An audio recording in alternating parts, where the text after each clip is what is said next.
All right, today we're going to dive into a pretty radical vision for the future of humanity. It's a blueprint that imagines a world that runs on a completely different set of rules, one that aims to unlock our true potential by getting rid of competition altogether. So, where does this whole idea come from? Well, it starts by asking a really basic but huge question. Why do so many brilliant ideas and incredibly capable people just get lost? The argument here is that this isn't some failing of individuals, but a fundamental failure of the system we all live in. Okay, so let's dig into that. This first part really gets to the heart of the conflict this vision is trying to solve. And it's a conflict that, it argues, is baked right into our economy. And here's the argument, right? Our system is set up with this huge mismatch. On one side, you have these massive corporations that basically monopolize all the resources, the talent, and the access to the market. And on the other side, you've got smaller, often more innovative companies that are just starved for air. They can't get the funding for their great ideas, and they're often stuck doing inefficient things just to get by on subsidies. And the point is, this isn't just a bummer for a small company, you know? It's framed as this huge opportunity loss for all of us. Every time a great idea withers on the vine because it couldn't get funding, or a brilliant person can't find a place for their skills, society as a whole loses out. And that problem sets the stage for a really dramatic solution. So what's the fix? Well, according to this vision, it's not about a small tweak here or there. No, it's a total reboot. A whole new societal operating system, and it's called the platform. And the platform, it's described as way more than just some new piece of technology. Think of it as a whole new framework for civilization, a single global cooperative network that brings together every company, every resource, and all of our collective knowledge, and points it all towards one goal: shared progress. So how would it actually work? Well, these are the core ideas. Just imagine it. No more rival companies secretly working on the exact same thing. All research and development is shared openly. Production is automated by AI and robots to meet what we actually need, not to create artificial demand. I mean, in a system like this, things like marketing and advertising would just cease to exist. And get this, the claim here is absolutely staggering, that this system would make humanity at least 100 times more productive. The thinking is that by cutting out all the friction and all the incredible waste that comes from competition, our collective output would just skyrocket.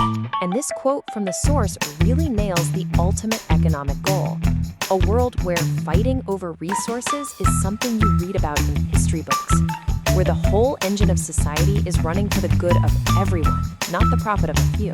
Okay, so if this system actually gets put in place, what does life look like? What changes for you and me on a daily basis? Because the ripple effects described in this vision are profound, changing pretty much everything we take for granted. Well, according to this vision, once you take scarcity and competition out of the picture, whole chunks of our modern world just become obsolete. You don't need advertising if you're not fighting for customers. Petty crime driven by poverty disappears. Patent lawsuits, gone.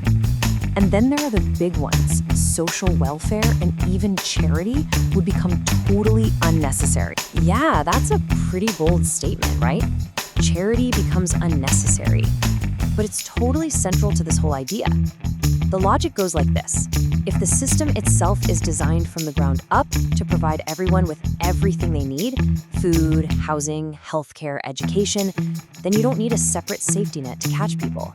The system is the safety net. And maybe the most powerful example of how this would work in practice is with disaster response. It completely flips the script from being reactive to being totally proactive. Just picture it.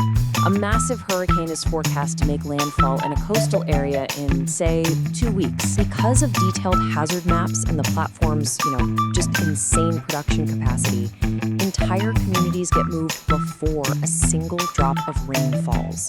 The system builds brand new, fully equipped homes in a safe zone, and the whole population is moved there well ahead of time. So the whole point is to just engineer suffering out of the equation. There's no frantic evacuation, no chaos, no need for emergency aid, because the emergency itself is prevented from ever becoming a human catastrophe. The trauma is just designed out of the system. this isn't just about changing the economy or how we handle disasters. The argument goes much deeper. It's about fundamentally redefining what it even means to be human by rewiring our deepest motivations. Which leads to the million-dollar question, doesn't it? If all your material needs are met, if you don't have to work to survive, what's the point? What gets you out of bed in the morning? What pushes humanity to keep going? The answer, in this vision, is that our motivation completely flips. It stops being about outside pressure, paying the bills, keeping a roof over your head, and becomes all about what's inside. Pure curiosity, the desire to learn a new skill just for the sake of it, the simple joy of creating something beautiful, and the deep satisfaction of contributing to humanity's grand collective projects. And this is where it starts to feel like something straight out of science fiction. Your own personal growth becomes this objective, data-driven process. Imagine your physical health, your fitness, even your skills, all tracked in real time and visualized for you. So instead of those vague feelings of, am I good enough? You get clear, actionable data and goals. You want to become an artist, an engineer, a physicist? The platform's AI is there to serve up whatever knowledge you need whenever you need it. So you take all of that, the insane efficiency, the total security, this new kind of liberated human motivation, and it all builds up to the most mind-blowing and ambitious conclusion of the entire vision. What does a fully realized humanity do next? Yeah, you heard that right. The ultimate expression of this newfound creative freedom, according to the source, won't just be better art or better music. It's creation on a geological scale. We're talking about creating entire continents and planet. Okay, I know what you're thinking. Create a planet?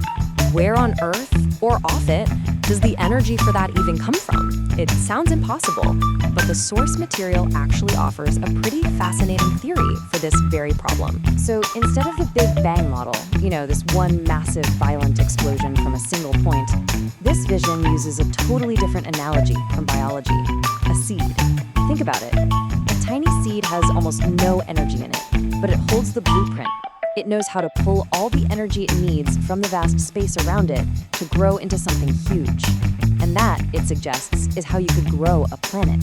Not from an explosion, but from a carefully planted seed gathering energy from the cosmos. So in the end, the platform isn't really presented as just an answer to our problems. It's more like a launchpad. It's a way to get us past all our earthly squabbles so that we can finally look up and ask the biggest question of all. With our survival guaranteed, our conflicts resolved, and our potential truly unleashed, what would we, as a species, choose to become?